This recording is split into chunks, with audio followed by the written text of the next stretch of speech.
What's up, guys? This is One Eye Joe here. I'm not a very popular YouTuber, but I am going to start building up the channel more. And I'd just like to say I posted a comment on the "Why Don't You Support Israel" video, and I want to make this clear. I am currently compiling my sources and editing already recorded video footage that I've taken, and I'm going to refute the claims in that particular video. Not exactly that. I want to outline what I'm going to talk about. First, we're going to talk about a lot of foreign policy stuff, just to build as a springboard to the Israeli topic. We're going to talk about various U.S. military foreign policy issues in the Middle East. I'm going to have full citations in the description, not from any woke professors, no crazy people, no nothing like that. I am not a leftist. I am not woke. I am sort of libertarian pretty, I almost said conditional, but conditional and traditional. No, not so much traditional. I'd say conditional. It really depends on the issue. For the most part, I'm libertarian, and I would say more accurately classical liberal, but I do have a lot of libertarian principles. But that would, in fact, put me on the right wing. If you watch Dave Rubin's interview with Larry Elder, you'll see that is a common misconception is that a classical liberal is on the left. Actually, the term liberal has been kind of co-opted by the left. But now, I just wanted to make it clear that I am not really afraid of these videos. I think conservative fear is probably high for those who do have a pro-Palestinian approach. Now, I'm not saying pro-Hamas. I'm just going to give you the truth as I see it, and I'm not going to make any claims beyond that.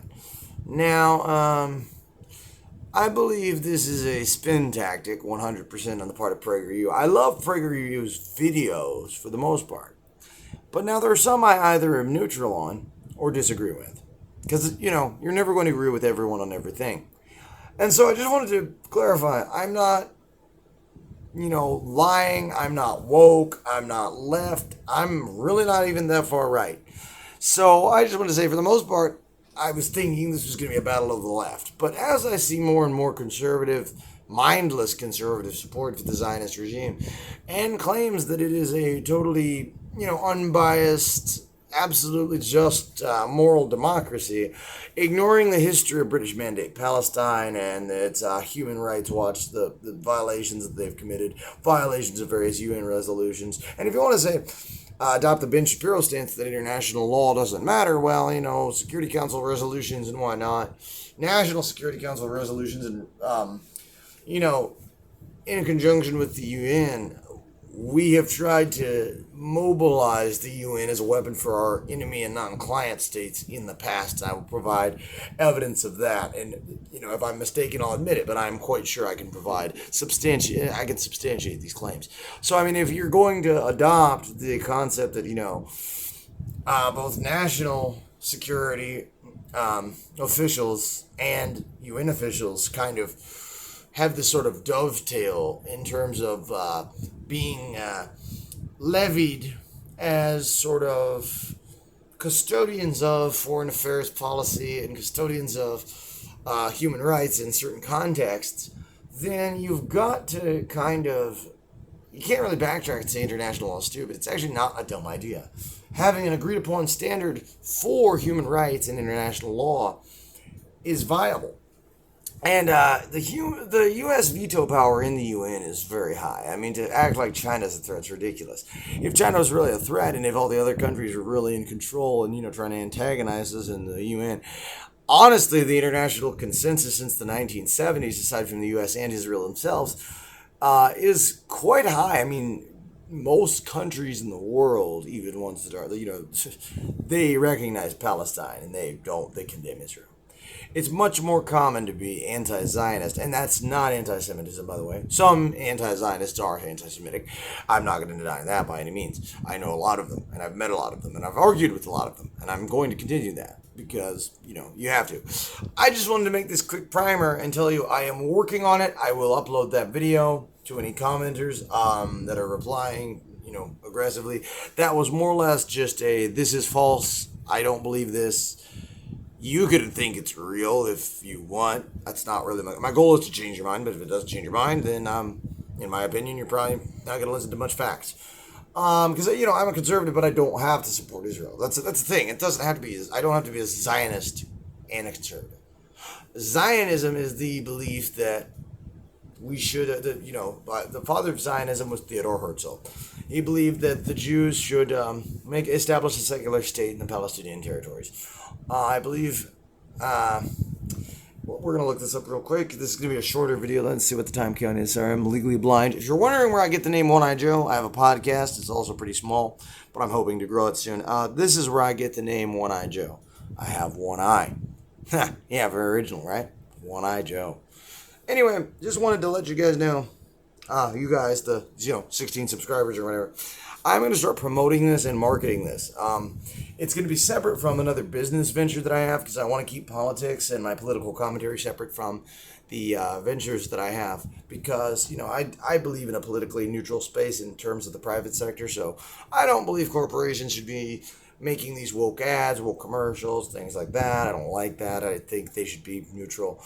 But as for this channel is for things that I'm interested in, and my three niches are basically I play piano, I play chess, and I also consider myself a proletarian autodidact. Now, not to use proletarian in a derogatory Marxist sense. I actually would be on the lower end of the socioeconomic spectrum, trying to build my way up. I do not believe in false consciousness. I don't believe, the concept of Marxist false consciousness, the concept of you've been tricked that you have social mobility when you don't. I don't believe that.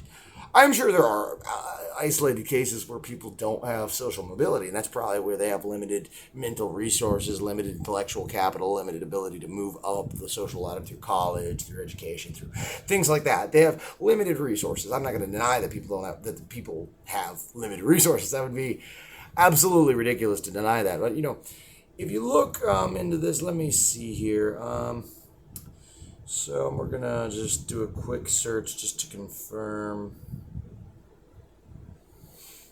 We're going to see here. Yeah, it was part of Ottoman Syria. Palestine was, in fact, all part of Greater Syria. I just didn't want to say it. There have been some misspeeches in one of the initial recordings I made where I had to edit in a correction because I accidentally said Syria instead of Libya, to transpose the two different items. But anyway, I would love to, once the prep is done, I'd love to debate someone on the right and the left, because I agree with different facets of both parties and disagree with different facets of both parties.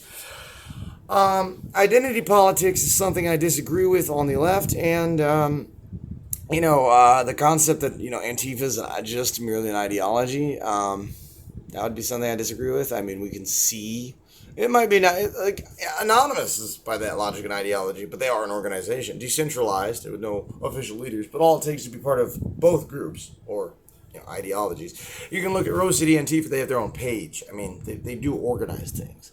So it might be a decentralized group, a la Anonymous, the hacktivist organization, but it's certainly not just a mere ideology. That would be to say that the hacktivist group, the alleged cyber terrorists are also, just an ideology, not a, applicable threat. Now, anyway, I just like to, bring that up, and I would like to, just establish that there's a greater history to these events. Now, I might have skipped over something. I might have started a sentence and then not finished it. Who knows here?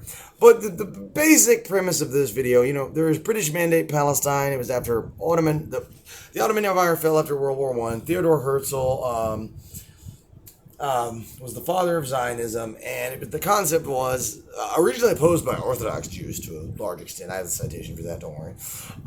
There's a few famous books that are about this. One is Religion and Zionism. I forget the author, but then, it was opposed because it employed sacred terminology in secular terms. So, in this sort of secular state, they used the term spelled, I think it's Aliyah. That might be more of a Arabified technical term, pronunciation of the term, but it means return, and it was employed in a secular sense to establish a secular state. So Orthodox Jews initially did oppose it, I believe. And we're gonna. That's on the camera. That's on the screen. What the hell is that? That's very concerning. You get that off there. I think I see a dot. You know, if that's only on my end, everyone's gonna think I'm crazy. But anyway, so yeah, basically, British Mandate Palestine. It was predominantly Arab Christians, Arab, there were even Arab Jews. Those exist. They're two different bred ethnicities. But it was 3% Jewish. And then European Jews migrated to that area. They immigrated to that area, and through immigration, and then eventually Great Britain imposed caps on immigration. And that's how the conflict started. It's competing national identities. That's the history. And Israel, by and large, in my opinion, is the aggressor in the whole conflict, because if you have a populated area and you come in and for example, if China was to come in and they were to buy apartments here, this is an example I use in the video I'm working on, and they were to buy up apartments from landlords and then evict all the tenants from those apartments.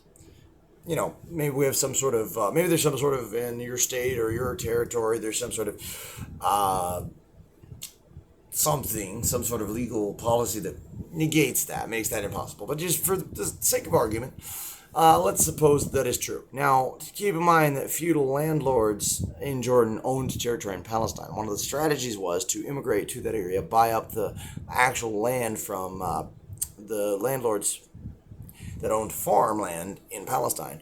And it was a feudal system, so there were people tilling the farms and working the farms, and then the new Jewish landlords evicted the tenants and then took, the land for themselves and then erected their own things. And then you can see where this would, if it happened in America, if people could buy apartments. I'm not familiar with, contract law and what all the legality issues would be surrounding that, but I'm just giving a sort of an example. If once I'm educated on that particular topic, I can give you a better analogy, but that's just the analogy I'm using for now, because it would you can see where that would cause tension, and I doubt Americans would put up with that from the Chinese regime or Chinese immigrants. I don't think they would put up with them somehow, acquiring legally, but dubiously. And it's not dubious, the fact that they're kicking out the tenants with no means of employment, no alternative means of employment, which I do have one short quote I will give you from the founder of Zionism. This does kind of call into question the idea that they're entirely innocent, because this was the plan. I mean, before Zionism actually took off and they actually took over the region, there was a bit of, there was Zionist philosophy, more or less.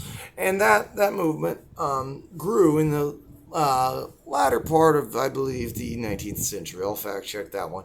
But this isn't the final video, so don't worry if I make any mistakes here. They'll all be corrected by the time we get the final cut in. So I got multiple people working on it with me. I have several associates of mine that we can't stand this anymore. Conservatives are all pretty much unanimously for Israel, and I can't take that. As someone, technically, if you're a classical liberal, you watch maybe PragerU, watch maybe a little bit of Louder with Crowder, Jordan Peterson, all that. You probably know by now that classical liberals are actually on the right by technicality. They are right wing according to the Oxford Dictionary. It's a good little tidbit. Dave Rubin found that too, and I thought that was great when I first saw it. I had already known that they lean more to the right by at least official standards here, but I didn't expect to hear that from him. So the quote I'm about to show you, though, it's referring to, I believe, what's called the Philahim, the Palestinian peasantry. I'm not sure if I pronounced that right, which is bad because I am technically a second generation of a Palestinian refugee, but he left when I was little. So you think there's a bias there, maybe there is, maybe there isn't, but I wasn't really raised by him. So, I'm just all American here. You can tell from my accent. I am so foreign, So very foreign. So Palestinian, man. No, they talk like this. Joseph. Yeah, my name's Joseph, by the way. Let's see here. So we're going to go. Let's see if I can find this. Oh, boy. Oh, no. Oh, yeah, here we go. The video description. Because all of this is going in the description, so that's the title. See, I'm original title. I am original title. Very, very unique speech. It's just differently spoken words. Don't worry about it. Anyway, here we go. So, the father of Zionism said, "We shall try to spirit the penniless population across the border by procuring employment for it in the transit countries. While denying it any employment in our own country, expropriation and the removal of the poor must be carried out discreetly and circumspectly." And a citation is Benny M. Morris, RFTIB, Morris B. 2004, The Birth of the Palestinian Refugee Problem, Revisited, United Kingdom, Cambridge University Press. So that's my citation, Cambridge University Press, 2004. Benny Morris, it's The Birth of the Palestinian Refugee Problem Revisited, and it's was published in the United Kingdom, Cambridge University Press. So that's my citation for that quote of Theodore Herzl. Later, that is a Zionist commentator, by the way, Benny Morris is. He later became, I think, a diehard Zionist, very diehard, and I heard, I don't know if this is true, I haven't really studied Morris that much, but I think he later would become a large advocate of quite the opposite. It's because that sounds pretty harsh, expropriating the, basically, getting the, I'll put it in simpler terms, getting the penniless population of Palestine out of their own land, denying them employment in their own land. That was one of the founding principles of Zionism. So that's explained right there. You don't even hear that on the crash course world history bits, which I think are really quite informative. Initially, my project here started when I saw Ben Shapiro taking something. I don't agree with AOC. I hate AOC. I would just like to say I just hate everything she says. I don't hate her as a person, I'm assuming. I don't know, maybe I do. I've never met her. But I would say that I don't agree with what she says on pretty much everything. And her comment about insurgents, a surge of immigration, and then trying to tie that somehow as being analogous to insurgents? That's ridiculous. That doesn't make any sense.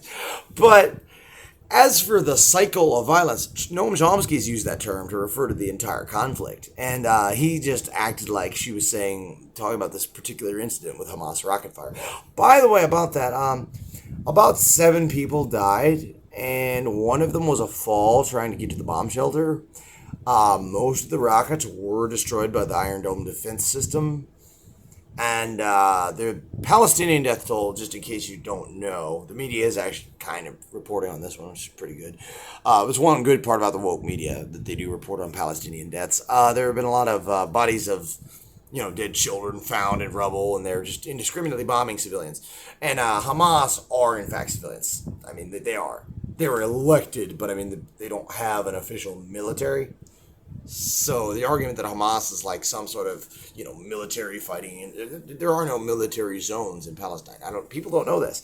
There are no military zones. So, there's no non-civilian area in Gaza that you can go to Ben Shapiro acts like there's a fair war principle here. Like we can have just war. It's like, no, we can't. We can't have a just war in this context because they are civilians. They are in an area where even if I accept his premise that Hamas are not civilians, they are terrorists, where do they go? To their terrorist base? I mean, their Hamas military installation? There is no such thing. They're not like military as we know here. They're not men in uniform. They're not, the PA might be more accurately. I mean, that's more of a militarized organization. A terrorist organization,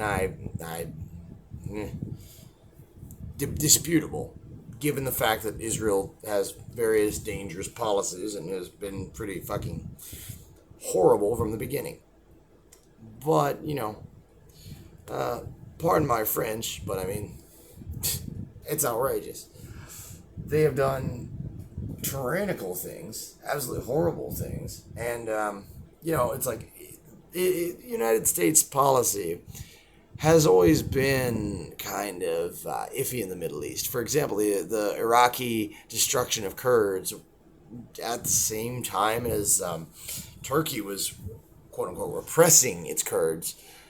Yet Turkey's repression, quote unquote, of Kurds was just as genocidal as the Iraqis. It was no more or less murderous, yet we were supplying arms to Turkey, if I'm not mistaken. And so that's just an example of, if you look at the Noam Chomsky's chart that he compiled on the usage of the term genocide in the media, you'll find that Chomsky and the analysis of the term used, it was very misleading because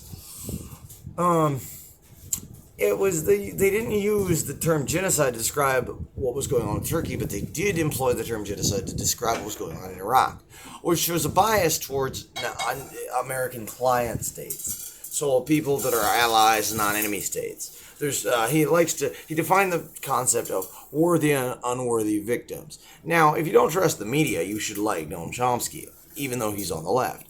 Because the thing is, the book Manufacturing Consent is really kind of a bipartisan read, in my opinion. Because it's about media propaganda, and that's applicable to both sides. And if you deny that, you're denying just cold, hard reality. Both sides have an agenda. Every organization, everyone, including arguably me, has a certain type of agenda. My goal is my ostensible goal, maybe I have some secret ulterior motive. Oh my God, he's trying to take over the world in his trailer. What an asshole. Yeah, scary. But this is a trailer. It's not a house, so good luck if I have some ulterior motive. What I'm trying to do is just get people thinking and get people to not worry about, being anti-Zionist and conservative. I don't think those are contradictory at all. You do not have to agree with every PragerU video you see. If you're thinking, hey, I don't quite buy this on some of them, don't buy it. Look into it yourself. Some of the time, I think they're a little too far in their anti-leftism stuff, and they go to the point where America is the absolute best. They go all the way to American exceptionalism, way too far. Like I said, classical liberal, not neocon. I am not a neoconservative, although I have read some of Leo Strauss's work. But anyway, my point is that both sides go too far in demonizing and delegitimizing the other. Everyone has an agenda. I have an agenda.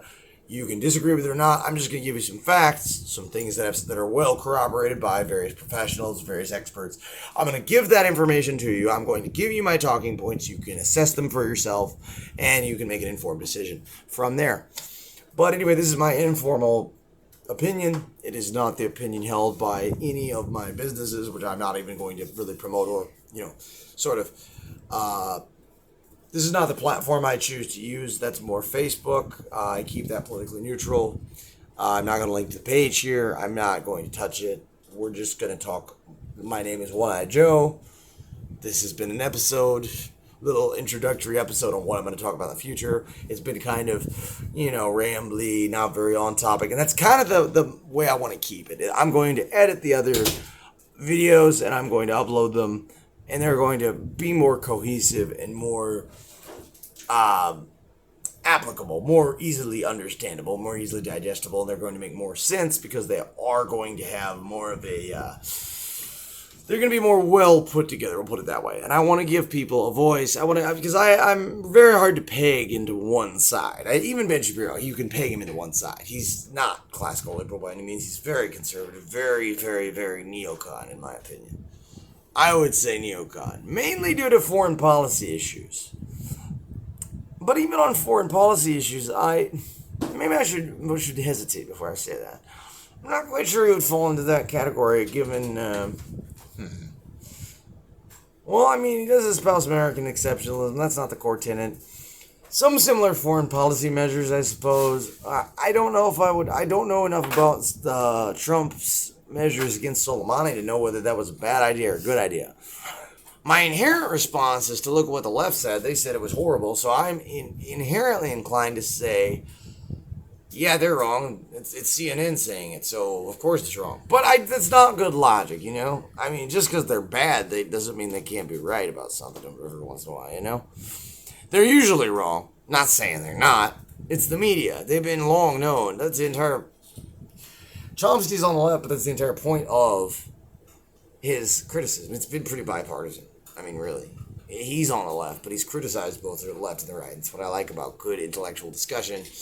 And he cites facts, not just, opinion or whatever. The PragerU video mostly makes statements. I cannot sit idly by and just make a comment on the thing right at the top, and just be like, oh, well, this is completely false. I'm going to show you why it's false. So if you're interested, no one on that video is going to click on my name.